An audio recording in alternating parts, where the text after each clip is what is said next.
President Trump has pushed for weeks for a meeting between Russian President Vladimir Putin and Ukrainian President Volodymyr Zelensky. He now says a bilateral meeting is unexpected to happen.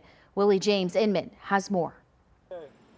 Less than 2 weeks after meeting at the White House with Ukrainian President Volodymyr Zelensky, and after repeated vows to push for a meeting between Zelensky and Russian President Vladimir Putin.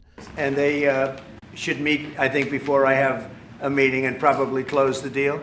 President Trump now says a bilateral meeting between Putin and Zelensky is unlikely to occur. He made the remarks Friday during an interview with the Daily Caller.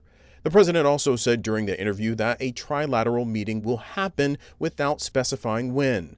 The president's comments come as the leaders of Germany and France met this week to discuss Ukraine. French President Emmanuel Macron said Russia's President Putin would be duping President Trump if he fails to commit by Monday to meet with Zelensky. Members of the Trump administration insist the president is doing all he can to end the war. President Trump inherited President Biden's war, and he's working steadfastly to end the killing, and that's something that everyone in the world should celebrate. In other global news, the Trump administration faced a setback on Friday after a federal appeals court ruled that most of President Trump's tariffs are illegal.